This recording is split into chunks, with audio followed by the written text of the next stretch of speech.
अस्सलाम वालेकुम। एक्सरसाइज 4.2 में हमारा आखिरी क्वेश्चन रह गया था, question number 6।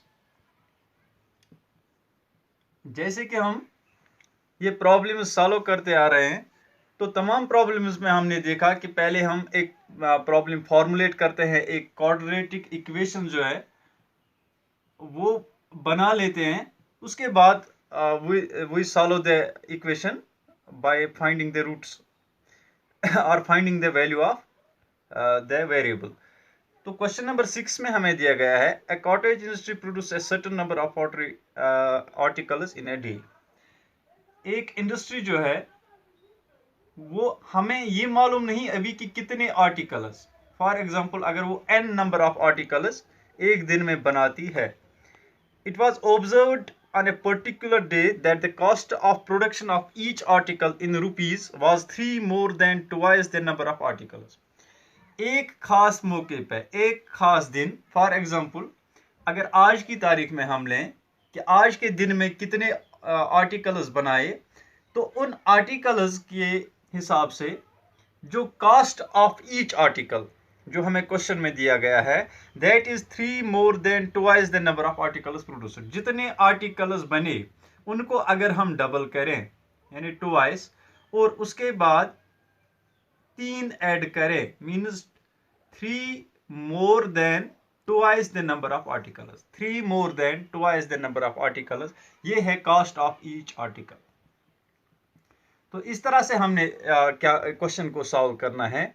If the total cost of production on that day was ₹90, अगर हमें जितना टोटल हमें जो कॉस्ट ऑफ प्रोडक्शन पूरे दिन का रहा वो ₹90 रहा, तो हमें बताने हैं कि कितने आर्टिकल्स प्रोड्यूस किए गए और एक आर्टिकल का कॉस्ट कितना था।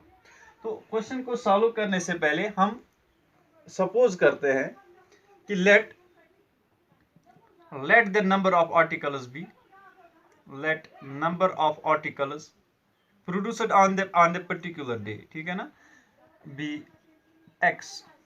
तो एक्स आर्टिकल्स हम मान के चलते हैं कि जैसे जो नंबर ऑफ आर्टिकल्स जो पूरे दिन में बनाए गए वो हम एक्स लेके चलते हैं।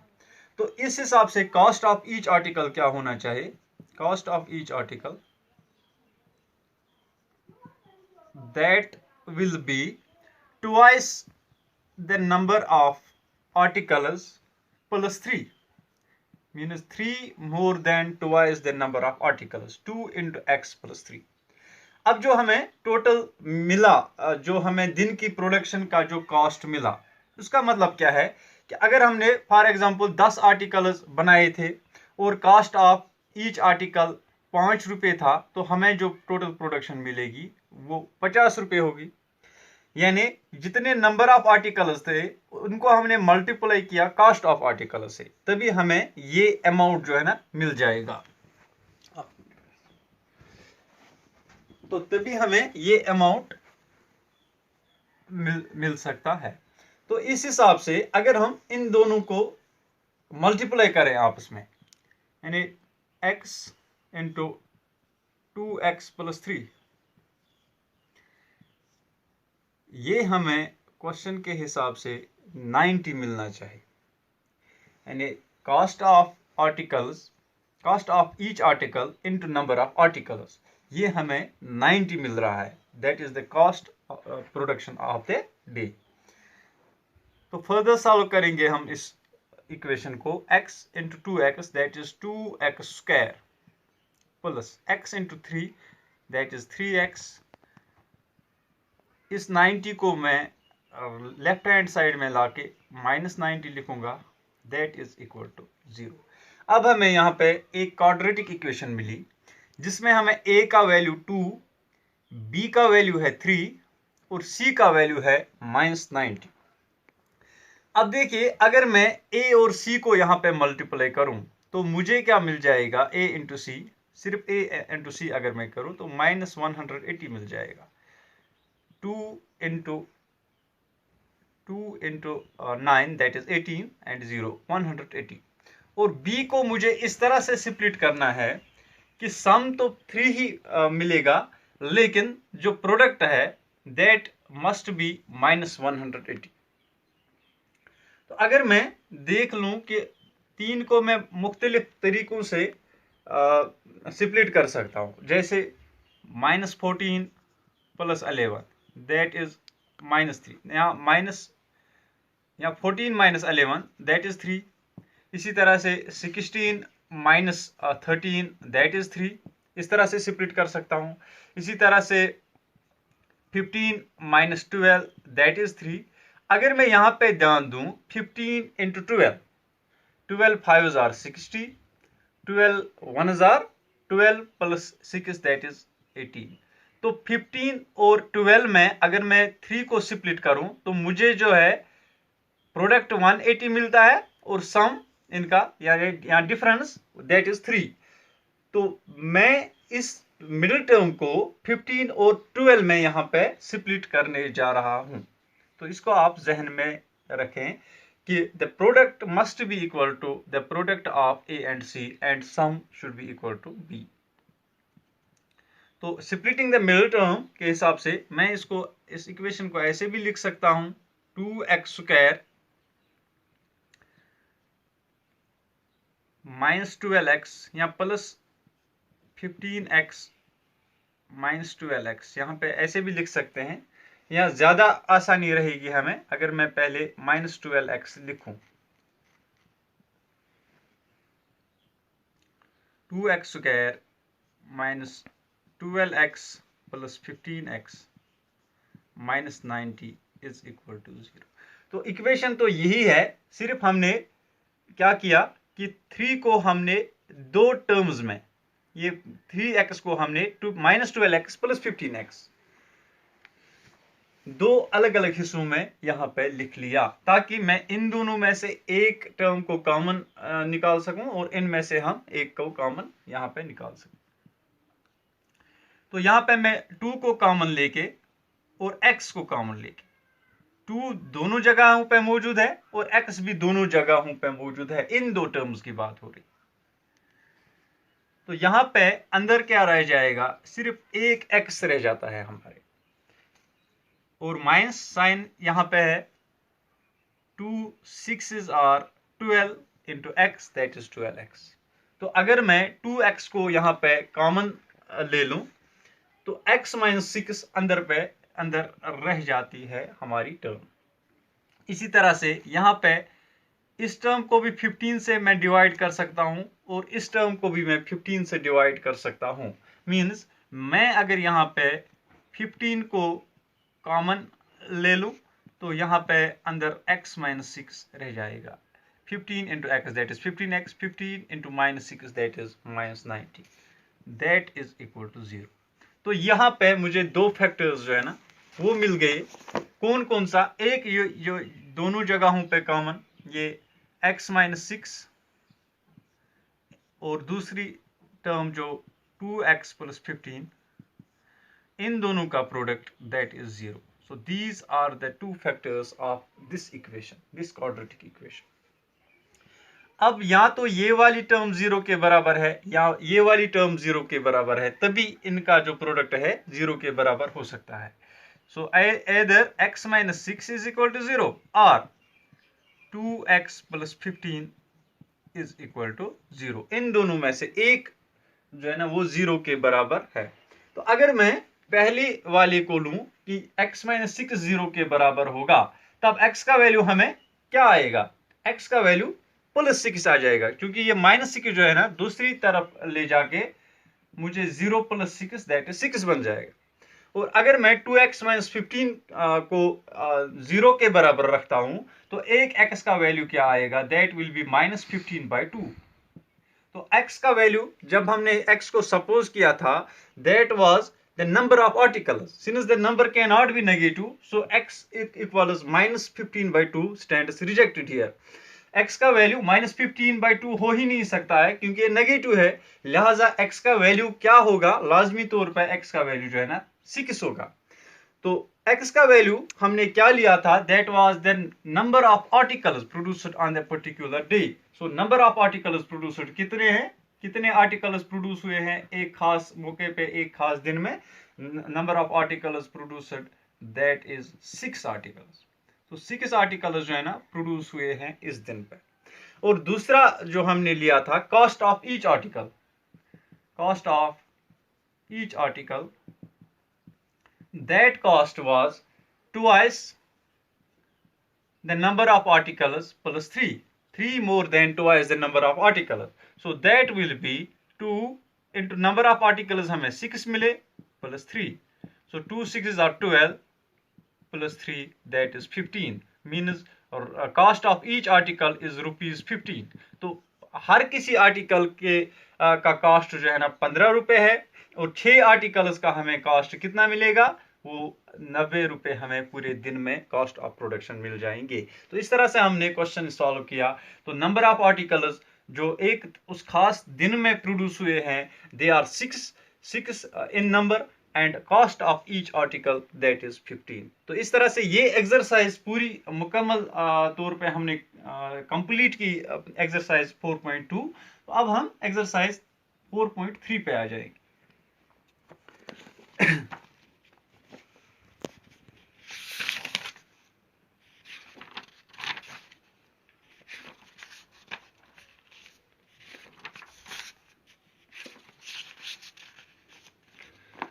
एक्सरसाइज 4.3 में पहला question, find the roots of the following quadratic equations if they exist by the method of completing the square. इस पूरे जो क्वाड्रेटिक इक्वेशंस जो हमारा पूरा यूनिट है, इस यूनिट में पूरे यूनिट में हमें सिर्फ 3 मेथड्स जो है ना वो सीखने हैं, 3 methods that we have to learn. पहला मेथड हमने सीख लिया बाय फैक्टराइजिंग द इक्वेशन। तो फैक्टराइजेशन के थ्रू हमने एक इक्वेशन को सॉल्व किया, तो मिडिल टर्म को स्प्लिट करके हमने वहां पे रूट्स निकाले, तो हमें x का वैल्यू यानी वेरिएबल का वैल्यू मिल गया। इसके ये पहला वाला मेथड था। उसके बाद जो दूसरा मेथड है that is completing the square, जो अभी हम करने जा रहे हैं, कंप्लीटिंग द स्क्वायर। तो मैं थोड़ा समझाऊंगा पहले कि कंप्लीटिंग द स्क्वायर कैसे हम करते हैं, बाद में हम इस पे आ जाएंगे। और तीसरा जो मेथड है that will be in the following exercises, और perhaps in the same exercise we will be going through that method. वो है बाय डिस्क्रिमिनेंट मेथड,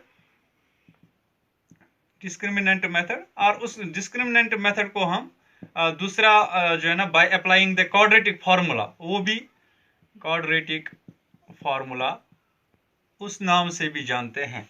यानी by applying the quadratic formula we find the solution of any quadratic equation. और उस method को हम discriminant method भी बोलते हैं। डिस्क्रिमिनेंट मेथड क्यों बोलते हैं वो भी हम बाद में समझेंगे इंशाल्लाह। तो फिलहाल कंप्लीटिंग द स्क्वायर जो हमारा दूसरा मेथड है यहाँ पे, that is completing the square. तो कंप्लीटिंग द स्क्वायर का मतलब क्या होता है? अगर हम देख लें कि एक जो हमारी क्वाड्रेटिक इक्वेशन है, जो हमने पहले ही सीखा था कि ये किस फॉर्म में होती है, that is always in the form of ax square plus bx plus c is equal to 0। तो कंप्लीटिंग द स्क्वायर में सबसे पहले जो हमें स्टेप लेना पड़ता है that is to remove this coefficient, यानी x स्क्वायर का हम कोएफिशिएंट खत्म करते हैं। क्योंकि इसमें क्वाड्रेटिक इक्वेशन में एक लाजमी बात यह भी होती है कि a is never equal to 0, a can not be equal to 0, तभी ये क्वाड्रेटिक इक्वेशन हो सकती है। जैसा कि हमने एक्सरसाइज 4.1 में पढ़ा था कि कौन कौन सी इक्वेशन क्वाड्रेटिक हो सकती है और कौन कौन सी नहीं होंगी। तो यहाँ पे लाजमी तौर पे हमें सबसे पहले a को हटाना पड़ता है। तो इसके लिए a को हटाने के लिए मुझे इस पूरे इक्वेशन को थॉरली a से डिवाइड करना पड़ता है। तो हमारी जो हमारा नेक्स्ट स्टेप होगा that will be ax square divided by a plus bx divided by a plus c divided by a is equal to 0 divided by a। तो पूरी इक्वेशन को मैं a से डिवाइड करता हूं ताकि मैं इस एक a को हटा सकूं। तो ये बात आपको सबसे पहले जहन नशीन करनी है कि एक a को हटाने के लिए मुझे तमाम जगहों पे a से डिवाइड करना पड़ता है। तो हमारी इक्वेशन क्या बन जाएगी यहाँ पे, x square plus B x by A is equal to minus C by A. ये प्लस सी बाई ए अगर मैं दूसरी ओर ले जाऊं, चूंकि 0/a जो है ना ये 0 ही रह जाएगा। 0 divided by anything is 0 and anything divided by 0 वो हमें पता है इन्फिनिटी होता है। तो यहां पे x square plus B x by A. अब हम इसमें हमें जो नेक्स्ट स्टेप जो हम लेते हैं, that is the most important step in the entire this method। वो हम कैसे करते हैं एक्चुअली, क्योंकि इससे पहले अगर आपको जहन में होगा कि जब हम चेक कर रहे थे कि कौन सी इक्वेशन क्वाड्रेटिक है कौन सी नहीं है, अगर हमें कहीं पे एक फॉर्मूला मिलती थी a minus b whole square, तो उस a minus b whole square को अगर हम खोल लेते हैं तो इसका वैल्यू क्या आ जाता है, a square minus 2 into a into b plus b square, ये आ जाता है। तो यहां पे हम a minus b whole square में लाने के लिए इन तमाम टर्म्स को समेट लेते हैं। बस इतना आपको जहन में रखना है। तो इसके लिए मुझे क्या करना पड़ता है कि ये जो यहां पे मुझे लेफ्ट हैंड साइड में ये टर्म्स मिली है x square plus B x by a, इनको मैं x square plus B x by a plus b by 2a square minus b by 2a square, ये मैं ऐड भी करता हूं और सब्ट्रैक्ट भी करता हूं। यहां हम अगर इस लेफ्ट साइड में ऐड करें तो राइट साइड में भी ऐड कर सकते हैं। अगर मैंने यहां पे लेफ्ट साइड में ऐड किया यहां पे, तो मुझे राइट साइड में भी ऐड करना पड़ेगा minus C by plus b divide by 2a whole square, ठीक है ना। तो यहां पे a minus b whole square और दूसरी जो इक्वेशन है that is a plus b whole square, तो इसका वैल्यू जो है ना a square plus 2ab plus b square, ये मिल जाता है। तो इसको भी हम समेट के a plus b whole square लिख सकते हैं, जैसा कि यहां पे आ गया x square plus B x by a plus b by 2a whole square. यानी अगर मैं इन टर्म्स को लेना चाहूं तो कैसे लिख सकता हूं, एक्स प्लस बी बाई ए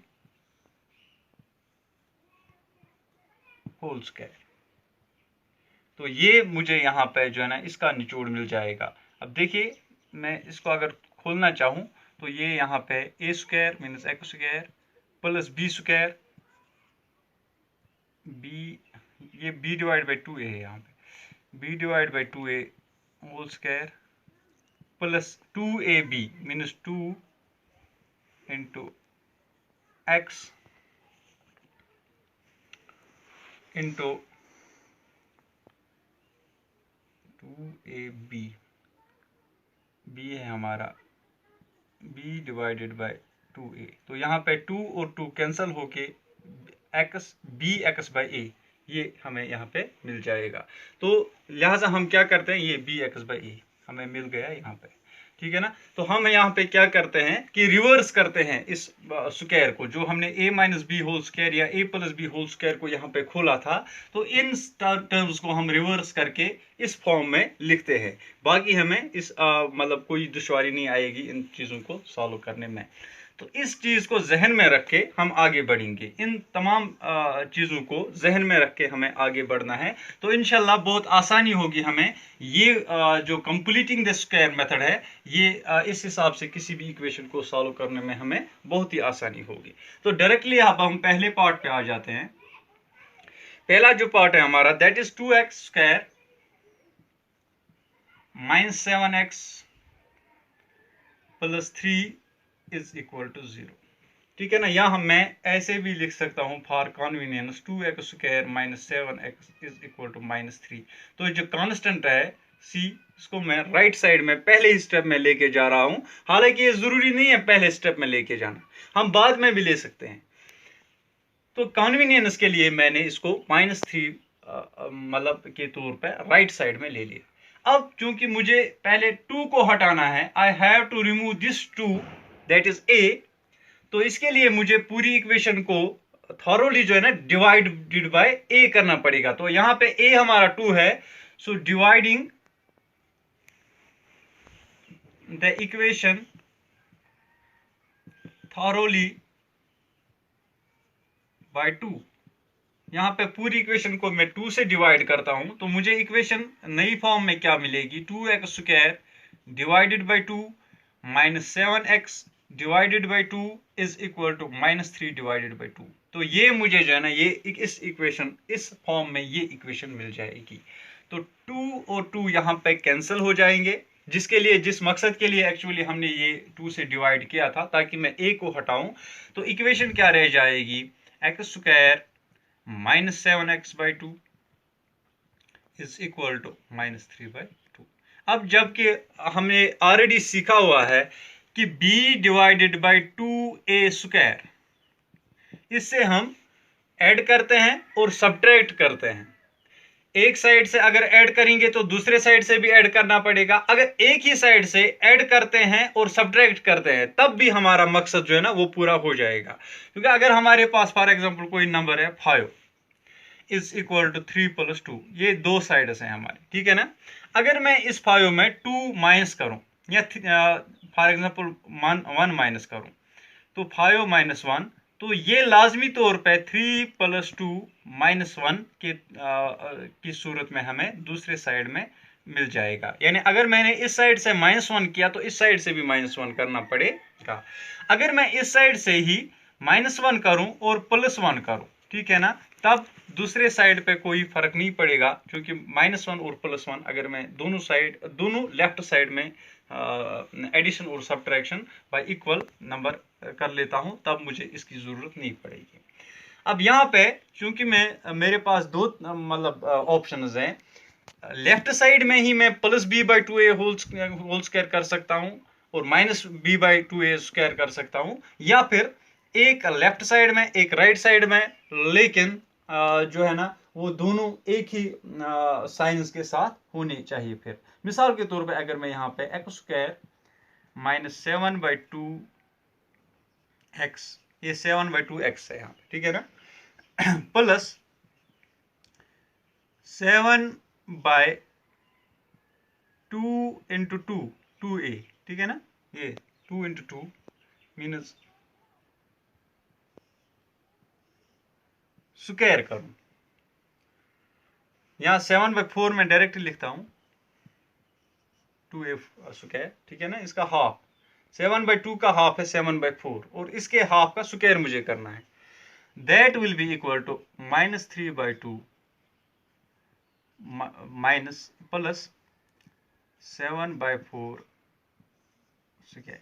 मैंने क्या किया कि दोनों साइड से मैंने ऐड किया 7/4 स्क्वायर, यहां पे भी 7/4 स्क्वायर, यहां पे भी 7/4 स्क्वायर, और ये 7/4 मुझे एक्चुअली कहां से मिला, ये जो b है हमारा, b डिवाइडेड बाय, यहाँ पे b हमें है 7/2, इसका अगर हम हाफ लें, ये b का मैंने हाफ लिया, तो ये 7 × 1 = 7 डिवाइडेड बाय 2 × 2 = 4, ये हाफ का, b के हाफ का स्क्वायर मुझे करना है, एक साइड में भी और दूसरे साइड में भी। तो लिहाजा आप ध्यान में रखें कि कंप्लीटिंग द स्क्वायर में हम ऐसे करते हैं ताकि हमें जो है ना एक होल स्क्वायर की सूरत में ये फार्मूला मिल जाए। तो ये किस सूरत में यहाँ पे फार्मूला आ गई, a² माइनस 2ab + b², तो b हमारा जो है ना दैट इज 7/4 और a जो है हमारा दैट इज x²। तो ये अगर मैं समेट लूं तो x - 7/4 होल स्क्वायर की सूरत में मुझे ये टर्म्स जो है ना, ये 3 टर्म्स मिल जाती है। आप इनको फिर जो है ना ये एक्सपेंड भी कर सकते हैं, ये a² -2ab -2 × x × 7/2 sorry 7/4 plus b² plus 7/4 square. तो इस सूरत में मिल जाएगा 2 × 1 = 2 2 2 जार 4 यानी 7/2x x square minus 7/2x plus 7/4 whole square. तो इन तमाम टर्म्स को मैं x माइनस 7/4 होल स्क्वायर के तौर पर लिख सकता हूँ। तो ये टर्म x एक साइड में हमें लेफ्ट साइड में क्या मिल रही है, x माइनस 7/4 होल स्क्वायर। इसका वैल्यू कितना है, -3/2 प्लस ये स्क्वायर जो है ना दोनों टर्म्स पे लागू है, 7 पे भी और 4 पे भी। तो 7 7 जार 49 डिवाइडेड बाय 4 4 जार 16। ठीक है, तो x माइनस 7/4 होल स्क्वायर क्या वैल्यू जो है क्या मिल रहा है मुझे, -3/2 प्लस 49 डिवाइडेड बाय 16। तो अगले स्टेप पे हम जाएंगे। अब एक साइड में हमें लेफ्ट साइड में है x माइनस 7/4 होल स्क्वायर। ठीक है ना, यहाँ पे मैं स्क्वायर को खत्म नहीं कर रहा हूं, I will complete the square till the end. ठीक है ना, that is completing the square. इसका वैल्यू क्या आ जाएगा यहाँ पे, चूंकि एलसीएम बहुत सारे बच्चों को समझ में नहीं आता है कि हम कैसे वो कर लेते हैं, 2 1 जार 2 2 8 जार 16, फिर 8 3 जार -24 प्लस 49 डिवाइडेड बाय वो ऐसे मिल जाएगा। तो लिहाजा हम डायरेक्टली क्रॉस मल्टीप्लिकेशन करते हैं, क्योंकि एलसीएम सभी बच्चों को समझ में नहीं आता है, लिहाजा हम डायरेक्टली क्रॉस मल्टीप्लिकेशन करते हैं। 16 into -3 that is -48 plus 49 into 2 that is 98। ठीक है ना, डिवाइडेड बाय 16 2 जार 32। तो हमें राइट साइड में ये वैल्यू मिल रहे हैं, लेफ्ट साइड में है x minus 7/4 whole square that is equal to, अब 98 में से 48 घटाओ तो 50 रह जाते हैं, प्लस 50 डिवाइडेड बाय 32, और इसको रिड्यूस करके हम 2 2 जार 4 2 5 जार 10 2 1 जार 2 2 6 जार 12, तो 25 डिवाइडेड बाय 16 हमें मिल रहा है on the right side of the equation. तो लेफ्ट साइड में क्या है, x minus 7/4 whole square is equal to 25 divided by 16। अब मैं यहां पे नेक्स्ट स्टेप में, क्योंकि अब ये आखिरी स्टेप होगा हमारा, ये स्क्वायर जो है ना हटाऊंगा। तो अगर हम एक साइड से स्क्वायर हटाते हैं तो दूसरे साइड से जो है ना हमें अंडर रूट में रखना पड़ेगा, लेकिन ये अंडर रूट 25। तो इसका वैल्यू हमें क्या मिलेगा, x माइनस 7/4, अब ये स्क्वायर के बगैर है यहाँ पे, that will be equal two plus minus 5/4। ठीक है ना, प्लस माइनस क्यों लिखा मैंने यहाँ पे, ये जो 25 है ये दोनों का स्क्वायर है। 25 -5 इंटू -5 भी होता है 25, यानी -5 का भी स्क्वायर है। और इसी तरह से 16 जो है ना, 16 4 इंटू 4 भी होता है और -4 इंटू -4 भी होता है। मीन्स कि 16 -4 का भी स्क्वायर है और प्लस 4 का भी स्क्वायर है। इसी तरह से 25 जो है ना ये +5 का भी स्क्वायर है और -5 का भी स्क्वायर है। लिहाजा मुझे जो है ना टर्म मिल जाएगी, दैट विल बी either +5/4 और -5/4। तो x का वैल्यू अगर मुझे यहाँ पे लेना होगा, x will be equal to ये -7/4 मैं अगर दूसरे साइड में ले जाता हूं तो दैट विल बी +7/4, और साथ में क्या है +5/4, यानी ये +5/4 भी हो सकता है और -5/4 भी हो सकता है। लिहाजा हमें जो आउटकम्स जो है ना वो दो यहाँ पे आउटकम्स मिल सकते हैं। Means either x will be equal to 7/4 plus 5/4 और x will be equal to 7/4 minus 5/4। Plus minus का मतलब यही होता है कि ये +5/4 भी हो सकता है, ये -5/4 भी हो सकता है। तो ये 5/4 हमें कहां से मिला, अंडर रूट जब हमने स्क्वायर रूट किया किसका, 25 का और 16 का। 25 का स्क्वायर रूट जो है ना दैट इज 5 एंड 16 का स्क्वायर रूट दैट इज 4। तो ये हमें दो टर्म्स वहां से मिल गई।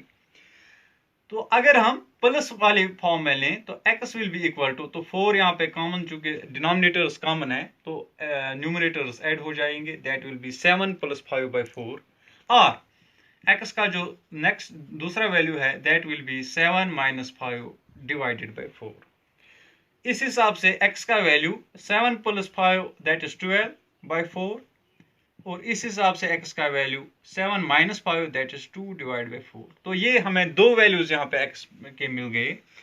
First value is 12/4 that is 3, x is equal to 3, और x is equal to 2 1s are 2 2 2s are 4 that is 1/2। तो ये यहाँ पे हमें दो वैल्यूज मिले x के, so either x is equal to 3 or x is equal to 1/2। so these are the two values of x, values of variable x that we have got by using the method of completing the square in the in finding out the solution of the quadratic equation.